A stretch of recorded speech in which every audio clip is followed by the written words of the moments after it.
बेसिनस वो कह रहे हैं 5 मिनट रुको। आप ही ठीक है आपके हाथ में आप निकलवा दो। कैसे बिना प्रेस कॉन्फ्रेंस वाली गपशप कर लेते हैं।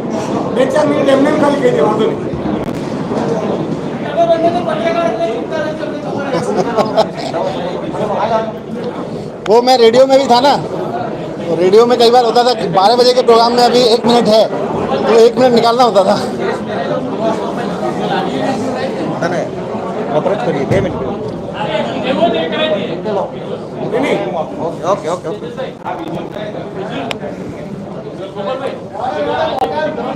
बस चालू करिए अभी चालू करिए 2-3 ना ना થઈ ગયો ટાઈમ થઈ ગયો લે લે 0 અવર્સ લે હા 0 અવર ગોટ ફીટ રાખજો પાણી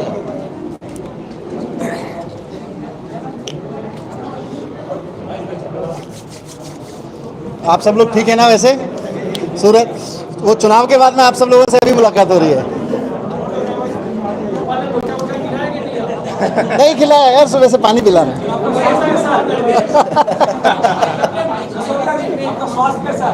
स्वास्थ्य ठीक है भाई।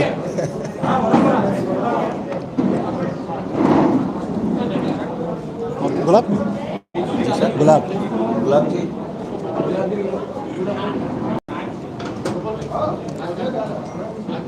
गुलाब ये सीक्वेंस भी खाई जाए, सीक्वेंस भी खाई जाए।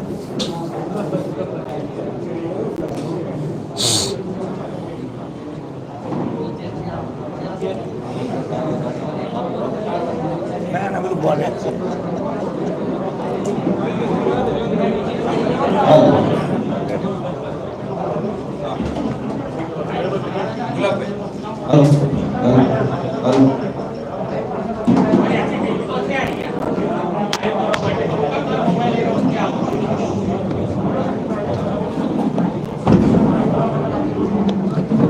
फोन आप लेना मेरा आप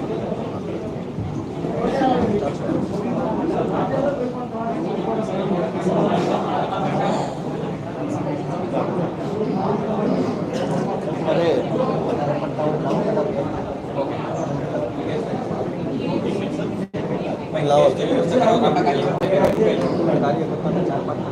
भाई कार्यकर्ता फेस पे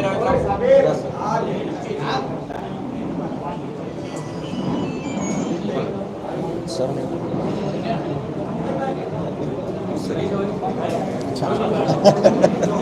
गुजरात का पट्टा गुजराती में सर चलिए शुरू करें।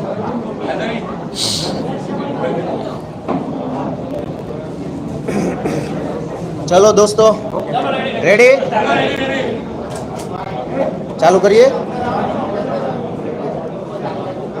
चालू करिए।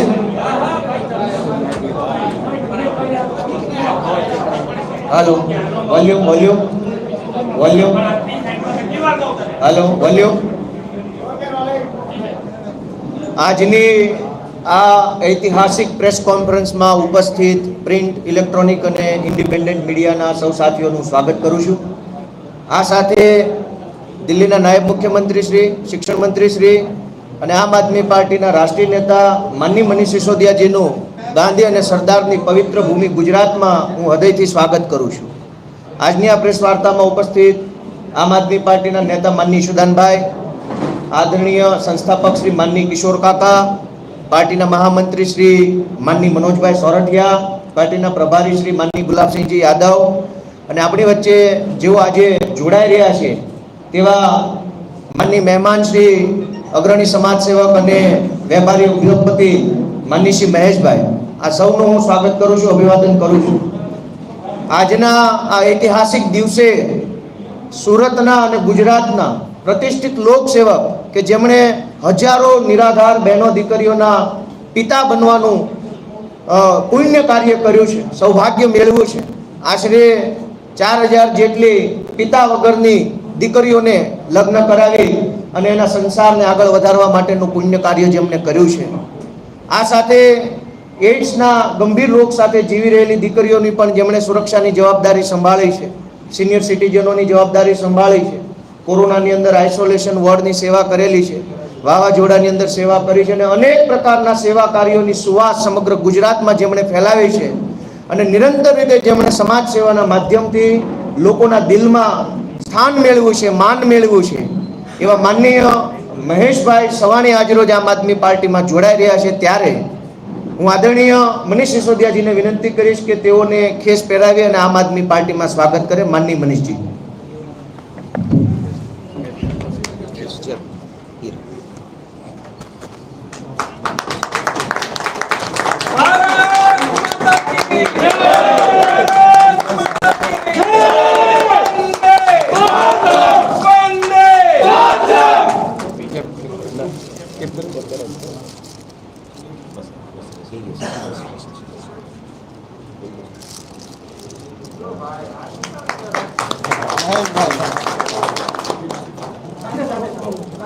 आज हमारे साथ 3 एमएस हो गए. MS MS MS. भाई हाथ ऊंचा करो.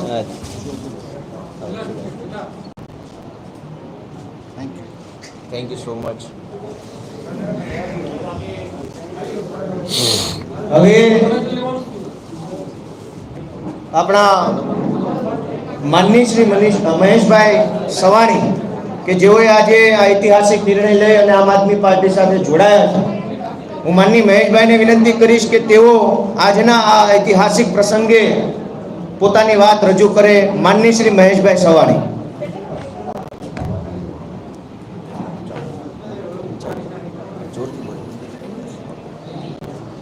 નમસ્કાર.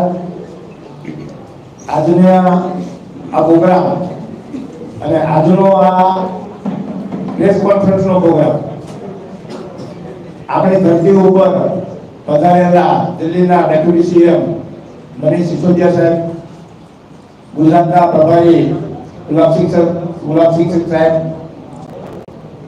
આ પાર્ટીના અધ્યક્ષ ગોપાલભાઈ, સ્થાપક કિશોર કાકા, મહામંત્રી મનોજભાઈ, આપ સર્વ મારા ભાઈઓ બહેનો પત્રકાર ભાઈઓ, અત્યાર સુધી પ્રેસ કોન્ફરન્સ મેં લગભગ જેટલી સંબોધી છે એ બધી સામાજિક કાર્યની સંબોધી છે.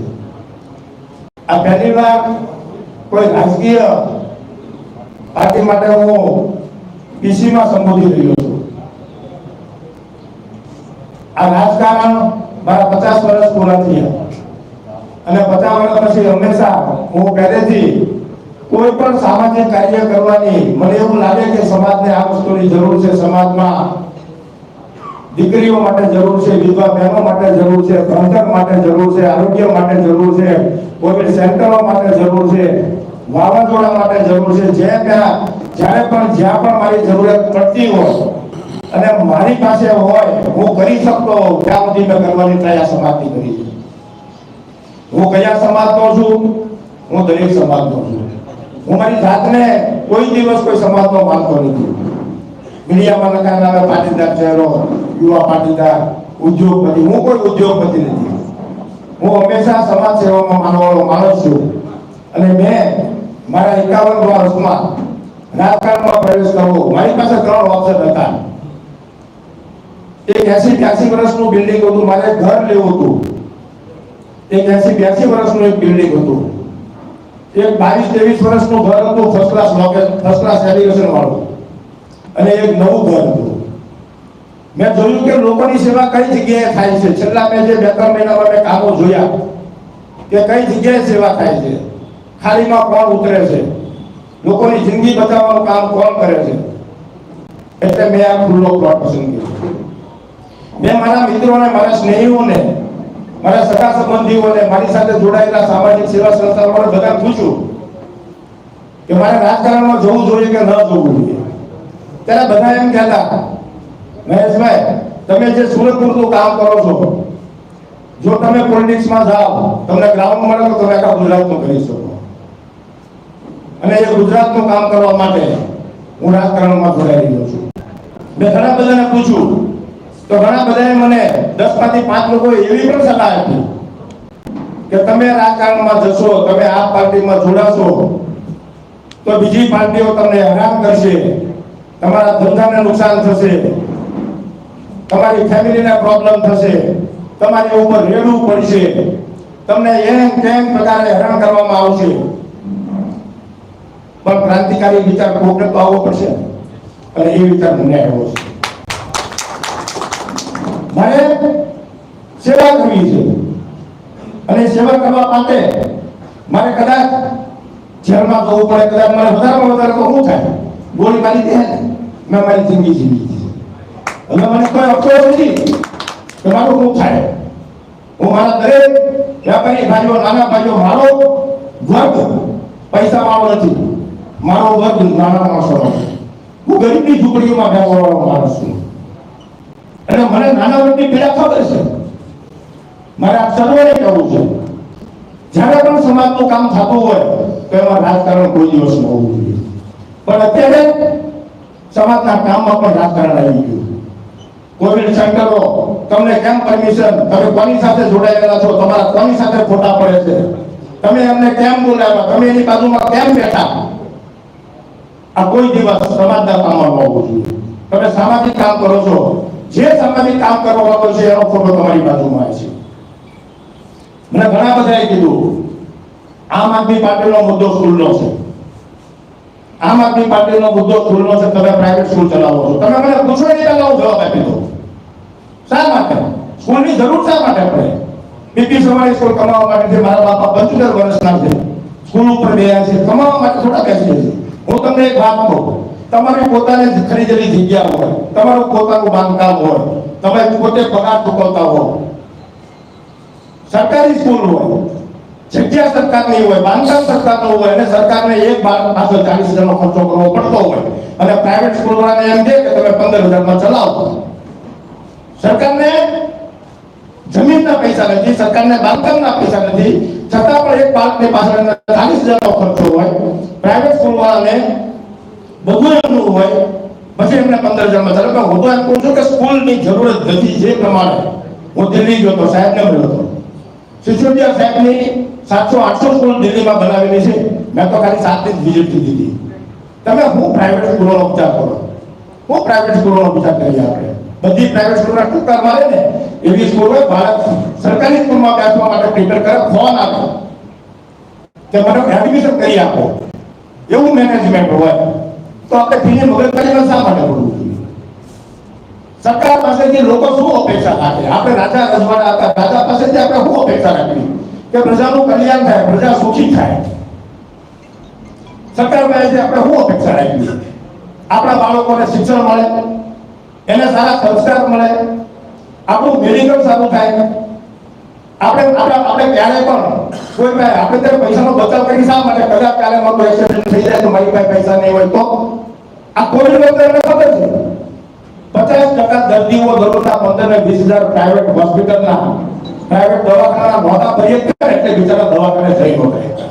ખિસ્સા ખાલી થઈ ગયા છે. 3 વર્ષથી હું જોઉં છું, કોઈના ખિસ્સામાં પૈસા નથી, બધાના ધંધા નોકરી તૂટી ગયા છે, પગાર બધાના 50% થઈ ગયા છે. ત્યારે જો આઇસોલેશન સેન્ટર એક પણ રૂપિયા લીધા વગર શરૂ ન કર્યા હોત, જિંદગી મોતનો સવાલ હતો. લોકો ભણતા હતા, લોકો ફોન કરતા હતા, એક બેડ કરી આપો, 2 ઇન્જેક્શન ગોતી આપો. ત્યારે કોવિડ સેન્ટર કોણ શરૂ કરે છે? સૌરાષ્ટ્રમાં 2 કોવિડ સેન્ટર જે શરૂ કરેલા હતા, ફક્ત તમે કોની સાથે જોડાયેલા છો એ નામ ખાતર પરમિશન ન આપે. અમારી સાથે 19 દર્દીઓને અમારે ટેમ્પામાં લઈ જવા પડે અને 62 વર્ષના કાકા એના આખા પરિવારની સામે એની હાથમાંથી લડે બધા આખું પરિવાર અને એ માણસ તમારી સામે મૃત્યુ પામે. એ માણસ તો ખાનો મૃત્યુ પામે. શું આવું રાખવાનું હોય? આવું રાખવાનું ન હોવું જોઈએ. સેવાનું રાખવાનું હોવું જોઈએ. તમારે પ્રજાને ધ્યાન રાખવાનું છે. પ્રજા તમે પ્રજાને ટેક્સ આપો એવું નથી 2% લોકો ટેક્સ આપે. 2% લોકો ટેક્સ નથી આપતા. એક વ્યક્તિ તમે ખાવ છો તો ટેક્સ ભરો છો, તમે પેટ્રોલ બોલાવો તો પણ ટેક્સ ભરો છો, તમે પેન્સિલ લો તો પણ ટેક્સ ભરો. તેનું પ્રજાનું ધ્યાન રાખવાની જવાબદારી એમની છે. તાળા મારી દેવાની જવાબદારી નથી. સિવિલ અને સિવિલમાં તાળા મારી દેવાની જવાબદારી નથી. લોકોની સેવા કરવા મારો ધર્મ છે અને એના માટે મેં કોઈ 80 વર્ષનું જૂનું બિલ્ડિંગ પસંદ નથી કર્યું. મેં 22-23 વર્ષનું એલિવેશન વાળું બિલ્ડિંગ પસંદ નથી કર્યું. કોરો કોપરો મેં પીલો છે લોકોની સેવા માટે. હું માથે કફન બાંધીને નીકળ્યો છું અને મને ગોળી ખાવી પડે તો ગોળી ખાવા પણ તૈયાર છું. અને આપ સર્વનો સાથ સહકાર, આપ સર્વનો પ્રેમ, મારી સાથે રહેલા મારા નાના જે કંઈ પણ મારી સાથે જોડાયેલા છે, મેં કોઈને કોઈ રીતે કંઈ મેં સારું કર્યું હોય. 2007 પછી હું ઇન્ડિયામાં આવ્યો.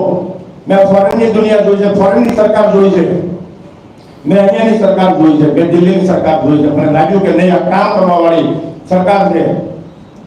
એજ્યુકેશન કોઈ પણ વસ્તુનો પાયો છે. એજ્યુકેશનનો પાયો મેં દિલ્હીમાં જોયો છે. પ્રાઇવેટ હોસ્પિટલના ટક્કરો મારે એવા એમનું મેં મેડિકલ જોયું છે. અને મને એવો વિચાર આવ્યો કે આ ખુલ્લા પ્લોટમાં લોકોને કેવું રહેવું ગમશે, કેવા ઘરોમાં રહેવું ગમશે અને એવું બનાવી દઈશ. એના માટે મેં આ પક્ષ પસંદ કર્યો છે. આપ સર્વને મારી નમ્ર અપીલ છે, મારો સાથ અને સહકાર તમે હંમેશા મને આપતા રહેશો એવી મારી વાત છે. એની સાથે મારી વાણીને વિરામ આપું છું. જય હિન્દ, જય ભારત, જય રામાપીર. માનનીય મહેશભાઈ સવાણીએ ખૂબ લાગણીભર્યા સ્વરમાં અને ખૂબ વેદના સાથે પોતાની વાત રજૂ કરી કે આટલી મોટી સમાજ સેવા કર્યા પછી પણ ભાજપ દ્વારા કે સત્તા પક્ષના લોકો દ્વારા એમને કેટલી બધી તકલીફ આપવામાં આવી છે, કેટલી યાતનાઓ આપવામાં આવી છે કે આજે એમણે લાગણી સાથે પોતાની વાત મૂકવી પડી. હું माननीय महेश भाई का आभार व्यक्त करूं છું और अपने माननीय मंत्री महोदय जी से निवेदन करूंगा कि वो अपनी बात रखेंगे. आदरणीय मनीष जी. धन्यवाद. मंच पर आसीन गुजरात आम आदमी पार्टी की टीम के मजबूत स्तंभ और लीडरशिप हमारे साथी गोपाल भाई, लोकप्रिय नेता यहाँ के, साथ साथ में गुजरात के मशहूर और बहुत सम्मानित पत्रकार और अब आम आदमी पार्टी के लीडर सुदान भाई, किशोर काका, हम सबके मेंटर, हम सबके बड़े आदर्श, हमारे युवा साथी और आम आदमी पार्टी के स्थापना से साथ में रहे मनोज भाई, दिल्ली से यहाँ आकर जैसा अभी महेश भाई ने कहा कि आम आदमी पार्टी दिल्ली में कभी खाली प्लॉट की तरह से है, या गुजरात में एक ऐसे प्लॉट की तरह जिस पे एक अच्छा नया आधुनिक गुजरात का मकान बनाया जा सकता है, उसकी यहाँ नींव रखने वाले भाई गुलाब भाई और साथ साथ आज इस पार्टी में शामिल हो रहे, इस पार्टी परिवार का हिस्सा बन रहे और अभी अपनी भावपूर्ण अभिव्यक्ति से हम सबके अंदर जोश भरने वाले महेश भाई. मैं सबसे पहले तो महेश भाई का आम आदमी पार्टी में स्वागत करता हूं और मुझे बहुत खुशी है कि गुजरात में आम आदमी पार्टी दिन दूनी रात चौगनी स्पीड से बढ़ती जा रही है. 4 महीने पहले मैं यहाँ जब आया था चुनाव के समय पे, तो आप में से कई पत्रकार साथियों ने बहुत जायज़ बात कहते हुए पूछा था, भाई आप नई नई पार्टी हैं, आपका जोश है, लेकिन स्थायित्व कितना है, विस्तार की संभावनाएं कितनी हैं. 4 महीने के अंदर अंदर हम सब गवाह हैं कि जिस तरह से सिर्फ सूरत की बात करें तो सूरत के आम लोगों ने जिस तरह से आम आदमी पार्टी पे भरोसा करके एक यंग एजुकेटेड टीम पॉलिटिक्स में लेके आए हैं सूरत के लोग, और जिस तरह से लगभग 120 दिन हो गए, 125 दिन हो गए करीब उनको चुने हुए, जिस तरह से उन सब लोगों ने ज़मीन पर उतरकर काम किया है. अब सिर्फ दिल्ली का काम नहीं है, अब गुजरात का भी काम बोलने लगा है. आज गुजरात के पार्षदों का काम भी बोलने लगा है, उनका आचरण बोलने लगा है, उनकी ऊर्जा बोलने लगी है, उनकी पॉलिटिक्स बोलने लगी है गुजरात में. तो उस सब से प्रभावित होकर आज महेश भाई आम आदमी पार्टी परिवार में शामिल हो रहे हैं और ये आम आदमी पार्टी के प्रति आम आदमी पार्टी के नेतृत्व राष्ट्रीय संयोजक अरविंद केजरीवाल जी की राजनीति के प्रति एक उनका सम्मान है कि उन्होंने इतना लंबा समय समाज सेवा में लगाने के बाद और एक सिर्फ समाज सेवा नहीं, साथ साथ एक सफल उद्योगपति होने के बाद ये तय किया कि अब मैं आम आदमी पार्टी में आके वो सेवा करना चाहता हूँ जिसको मैं जीवन भर करता रहा, जिसके लिए मैं अपना कमाया हुआ पैसा लगाता रहा। आज मैं आम आदमी पार्टी में शामिल होकर गवर्नेंस में, राजनीति में वो बदलाव लाना चाहता हूं जिसको मैं समाज सेवा के जरिए लाता रहा। ये हम सब के लिए सौभाग्य की बात है और हमारे सबके लिए, हमारे कार्यकर्ताओं के लिए उत्साह की बात है। आज मैं थोड़ा सा माफ़ी चाहता हूं, गुजराती के शब्दों को उतना नहीं पकड़ पाता हूं, लेकिन उसके बावजूद कहते हैं ना कि भावना की कोई सीमा नहीं होती। तो जिस भाव के साथ उन्होंने अपनी बातें रखी, उससे बहुत स्पष्ट हुआ कि उनको भी बहुत उम्मीद है और गुजरात के एक एक व्यक्ति को बहुत उम्मीद है कि आम आदमी पार्टी के ये लोग अब गुजरात में एक नई राजनीति की इबारत को सफल बनाएंगे और उस सपने को सफल बनाएंगे जिसको सपने को लेके लोग कई बार कांग्रेस को और उसके बाद लगातार कई वर्षों से बीजेपी पे भरोसा करते आए हैं। वो भरोसा आम आदमी पार्टी के प्रति बढ़ रहा है। तो मैं आज इस अवसर पर अपने सभी कार्यकर्ताओं को बधाई देना चाहता हूं, अपने सभी नवनियुक्त पार्षदों को जिन्होंने 125 दिन के अंदर अंदर इतना शानदार काम किया है, ज़मीन पर उतर कर के लोगों का विश्वास अरविंद केजरीवाल जी के नेतृत्व में उनकी राजनीति में और बढ़ा है, और उनके तमाम लीडर्स को बधाई देना चाहता हूं।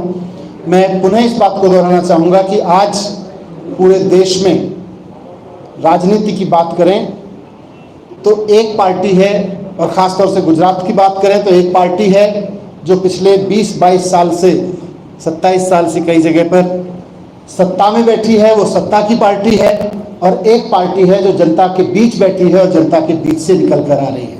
आज आने वाला चुनाव जो होगा गुजरात का, वो सत्ता में बैठी पार्टी और जनता के बीच से निकल आ रही पार्टी के बीच ही होना है। और दिल्ली में जैसे मैंने अपील की थी दिल्ली के बारे में, कि दिल्ली में जब लोगों ने देखा कि अरविंद केजरीवाल जी की राजनीति की बदौलत वो काम 5 साल में हो सकते हैं जो कांग्रेस पिछले 80-90 साल के मकान में रह के नहीं कर पाई, और बीजेपी 20-20, 25-25 साल के मकान में रह के नहीं कर पाई, वो केवल 5 साल में वो काम हो सकते हैं। तो मैं गुजरात के साथियों को भी कहना चाहता हूँ, गुजरात के अपने भाइयों बहनों को भी कहना चाहता हूँ कि एक बार आने वाले समय में आम आदमी पार्टी में अपने विश्वास को और मजबूत करें, अपने संकल्प को, और आम आदमी पार्टी के साथ खड़े हों। एक बार आम आदमी पार्टी को जहाँ जहाँ आप देखते चले जाएंगे, आप बीजेपी और कांग्रेस को भूलते चले जाएंगे, ऐसा हमारा दावा है। धन्यवाद। मैं आपके प्रश्न लेना चाहूँगा। मनीष जी, ये बताइए, गुजरात में मुख्यमंत्री का चेहरा कौन होगा? यशोदान गढ़ या और कोई? अभी मुख्यमंत्री से पहले हम जनता के बीच जाके ये चर्चा करना चाहते हैं कि आम आदमी पार्टी करेगी क्या। आम आदमी पार्टी वो सब करेगी जिसका सपना लोग देख रहे हैं। वो मुख्यमंत्री कौन होगा वो चुनाव से पहले तय होगा, गुजरात के लोग तय करेंगे, गुजरात के कार्यकर्ता तय करेंगे। मनीष जी, एक सवाल ये है, इस साल और कितने लोग जुड़े हुए हैं? भाई पछाड़ी चांद साहब जो, चलो जी सर। हाँ जी बोलिए, आपकी आवाज़। महेश सवानी जी के साथ और कितने लोग जुड़े हैं, कौन उद्योगपति है, या ये बता सकते हो?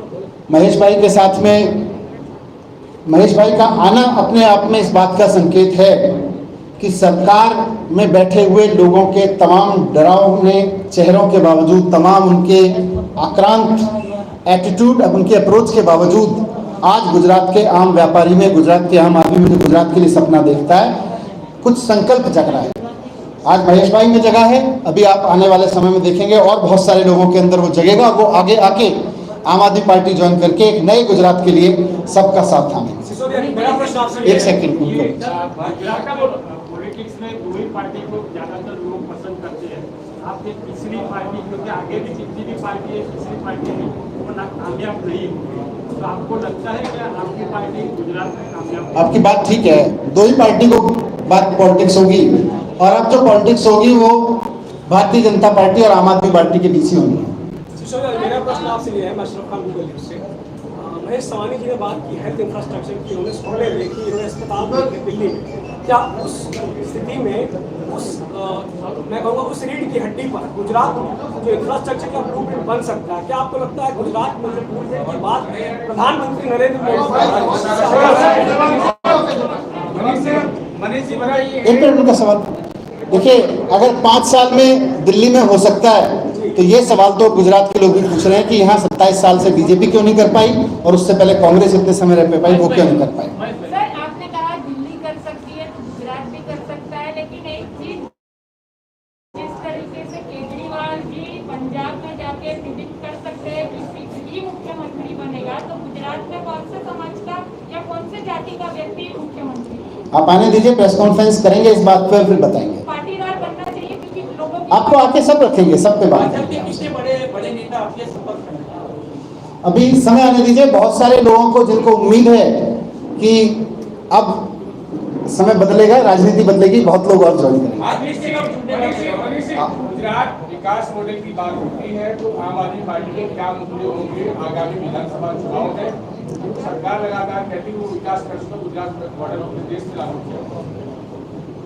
देखिए, आज गुजरात में हम तो जहां भी जा रहे हैं, हमारे पार्टी के कार्यकर्ता चारों तरफ बन रहे हैं नए, और इसी उम्मीद पर बन रहे हैं कि भाई जो विकास की बात होती है उसमें स्कूल विकास में है कि नहीं है, सरकारी अस्पताल उस विकास में है नहीं, गांव के किसान के लिए, गांव के युवा के लिए रोजगार उसमें है कि नहीं है, ये सारी चीजें उसमें होती हैं। तो जो महेश भाई ने रखा, और ये महेश भाई का काम अपने आप में इस बात का प्रमाण है, उस विकास के मॉडल के बीच अगर गुजरात के एक उद्योगपति को अपना पैसा लगाकर वो काम करना पड़ रहा था जो सरकार को करना चाहिए था, तो गैप तो बहुत बड़ा है।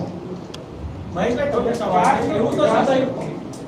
તો શું થયું આઇસોલેશન સેન્ટરની એટલે કે તમારે ભાજપના બદલે આમ આદમી પાર્ટી તરફ વળવું પડ્યું? જો મારું કોઈ પણ કામ હોય ને એ કોઈ પાર્ટી રિલેટેડ ન હોય, એ સામાજિક કામ હોય એ સામાજિક તौर પર થતું હોય, અને અમારું કામ છે તમામ લોકોને બોલાવવાનું। એવું તો કંઈ નથી થયું, એવું થયું કે આમાં તમે કોની સાથે કામ કરો છો? मैं कीधु हूँ सेवा साथे काम करूँ छूँ, जे सेवा में जोड़ायेला छे एनी साथे काम करूँ छूँ, अने सेवा में आप जोड़ायेलू छो तो आप साथे काम करूँ छूँ।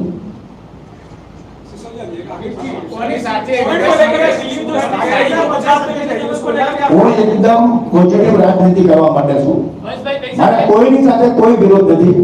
જો આપણે બધા ભારતના નાગરિક છીએ, સ્વતંત્ર છીએ, કઈ વિચારધારા સાથે જોડાયેલા છીએ। મેં તમને કીધું મારે ઘર બનાવવાનું હતું, મારી પાસે 100 રૂપિયા હતા, તો મારે કઈ જગ્યાએ ઘર બનાવવું?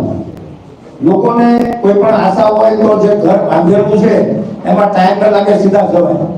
પણ મેં એવું ઘર નથી પસંદ કર્યું, મેં એવું ઘર પસંદ કર્યું કે જે ખુલ્લું છે અને એમાં લોકો માટે લોકોને કેવું ઘર જોઈએ છે, જે સેવાના કામો છે, એમાં હું કઈ રીતે લોકોને દિલાસો આપી શકીશ। મહેશભાઈ, લોકસભાની ચૂંટણી સમયે આ રેડીમેડ મકાનમાં જ જવા ઈચ્છતા હતા। લોકસભાની રેડીમેડ એ વખતે જે તે સમયે મને પૂછું, હું સેવાનો માણસ છું, મને બધા મારા મિત્રો એમ કહેતા હતા કે તમે રાજકારણમાં જાઓ તો સેવા થાય।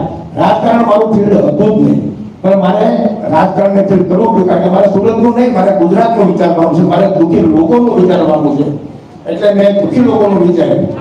પાટીદારની જે મીટિંગ થઈ કોટસગામ ખાતે તેમાં હાજર હતા? પાટીદારની મીટિંગ એને ન કહી શકાય। જો હું પાટીદાર સમાજના આગેવાનોની મીટિંગ હતી તેમાં તમે હાજર હતા? ખોડલધામ કાગળ કમિટીના પ્રમુખ હતા, પાટીદાર સમાજના ઘણા બધા આગેવાનો છે, અને એમાં ઘણા બધાના અલગ અલગ મંતવ્યો। प्रश्न ले लो। मेरा प्रश्न आपसे है कोविड को लेकर के दिल्ली में एक बहुत बड़ी चुनौती आई है, महाराष्ट्र से बड़े बाहर आ रही है। क्या आपको प्रकाश भाई। गुजरात में भी आंसर वालों ले लो। हाँ जी, सूरत के 27 पार्षदों पर और आम आदमी पार्टी के 2 जो शिक्षक समिति चुनाव है उन पर कुल 29 लोगों पर एफआईआर सूरत पुलिस को दर्ज हुई है। क्या कहेंगे इस मामले में? राइटिंग देखिए, मैं दिल्ली में भी इस बात को कहता रहा हूँ और यहाँ भी बहुत जिम्मेदारी के साथ, और अपने अब ये सारी चीज़ें साक्ष्य हैं, साक्ष्यों के दम पे कहना चाहता हूँ कि भारतीय जनता पार्टी, जिसका शॉर्ट फॉर्म बीजेपी बना भारतीय जनता पार्टी से, आज उसका फुल फॉर्म भारतीय झगड़ा पार्टी हो गया है। आज उसके पास केवल और केवल झगड़ने के अलावा कोई एजेंडा नहीं है। वो सूरत नगर निगम में बैठती है तो आम आदमी पार्टी के कार्यकर्ताओं से झगड़ती है, वो वेस्ट बंगाल से झगड़ लेती है, उनके मुख्यमंत्री और उसके चीफ सेक्रेटरी से झगड़ लेती है, वो ट्विटर से झगड़ लेती है। आजकल भारतीय जनता पार्टी केवल भारतीय झगड़ा पार्टी बनकर रह गई है। उनके पास ना गुजरात के लिए कोई काम है, ना देश के लिए कोई काम है। कोविड मिसमैनेजमेंट, उन्हें जब उनको मैनेजमेंट करना था तो वो चुनाव लड़ रहे थे, जब चुनाव हार गए तो चुनी हुई सरकारों से लड़ने लगे। तो आज की तारीख में केवल और केवल उनका यही काम रह गया है, और क्यों रह गया है उसको भी समझ लीजिए। मेरे साथियों ने इस पर चर्चा की मुझसे, उन्होंने मुझको बताया कि सूरत में नगर निगम में शिक्षा समिति जो है वो 600 करोड़ रुपए के शिक्षा के बजट पर फैसला लेती है। सूरत नगर निगम के स्कूलों के 600 करोड़ के बजट पर भारतीय जनता पार्टी मनमर्जी चलाती आई है पिछले कई वर्षों से। आज जब ये अवसर आया, सूरत के लोगों ने उनको चुनौती देके कहा कि अब हमें आप पे भरोसा नहीं है, तो ये मौका आया कि 2 पार्षद अगर आम आदमी पार्टी के उसमें शामिल हो जाते हैं उस कमेटी में, तो उनकी 600 करोड़ की चोरी रुक सकती थी। आज अगर वो इसलिए नहीं लड़े इसलिए कि उनको 600 करोड़ की चोरी बरकरार रख दी है। भारतीय जनता पार्टी सूरत नगर निगम में शिक्षा के बजट की 600 करोड़ की चोरी को बरकरार रखना चाहती है, इसलिए उन्होंने सारी धांधली की और धांधली करके आम आदमी पार्टी के निगम पार्षदों को समिति में नहीं आने दिया। सर, अभी हाल ही में हार्दिक पटेल ने ये कहा है कि आम आदमी पार्टी भाजपा की भी पार्टी है, मतों का ध्रुवीकरण करती है और कांग्रेस को हराती है। देखिए, डेमोक्रेसी है। आज डेमोक्रेसी में इतने सारे पत्रकार यहाँ बैठे हैं, इतने सारे चैनल्स यहाँ बैठे हैं, सब एक दूसरे की बात को ऐड करके उसको डेमोक्रेसी बनाते हैं। वो जो राजनीति में कर रहे हैं वो डेमोक्रेसी को मजबूत करें, हम जो राजनीति में कर रहे हैं हम डेमोक्रेसी को मजबूत करें। हम सबको बताएं कि भारतीय जनता पार्टी के साथ बी सेटिंग किसकी है सबको। दिल्ली में आप पे आरोप लगा है कि जरूरत से ज्यादा आपने ऑक्सीजन मांगा, क्या स्पष्टता है? मैंने वहां भी स्पष्टता दी थी इस बारे में कि ये आरोप भारतीय जनता पार्टी ने अपने हेडक्वार्टर में एक रिपोर्ट बनाई और उस बीजेपी के कार्यकर्ताओं की रिपोर्ट के आधार पर लगाया है, क्योंकि उस सुप्रीम कोर्ट की ऑडिट कमेटी के जो सदस्य हैं वो खुलेआम कह रहे हैं कि ऐसी कोई रिपोर्ट ही नहीं है, ऐसा आरोप लगाना बेबुनियाद है, ऐसी कोई रिपोर्ट अभी बनी नहीं है। तो फिर बार फिर भारतीय जनता पार्टी के नेताओं को मैंने चुनौती दी थी, आज लगभग 72 घंटे हो गए, कि भाई जिस ऑडिट कमेटी की रिपोर्ट की आप बात कर रहे हैं उस ऑडिट कमेटी के सदस्यों द्वारा हस्ताक्षरित अप्रूव्ड कोई रिपोर्ट तो लाओ। कोई रिपोर्ट अब तक लाए नहीं, बोले रिपोर्ट है जी। तो भारतीय जनता पार्टी तो फिर वो झगड़ा करने का बहाना है, बीजेपी को कोई झगड़ा करने का बहाना मिल जाता है। आखिरी प्रश्न, विधानसभा के चुनाव है, उसके बाद लोकसभा के चुनाव आने वाले हैं, क्या आम आदमी पार्टी एक राष्ट्रीय विकल्प है?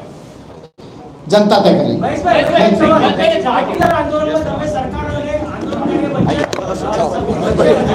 आभार पत्रकार मित्रों, तमाम मित्रों નો હૃદયપૂર્વક ખૂબ ખૂબ આભાર।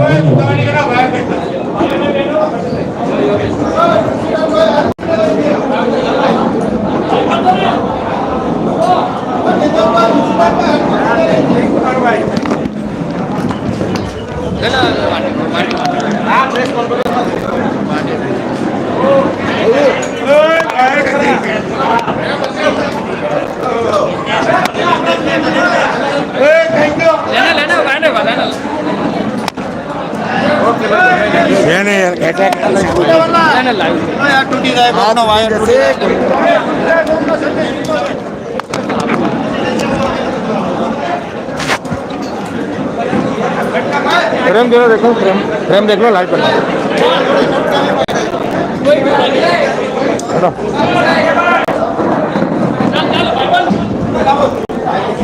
ओके।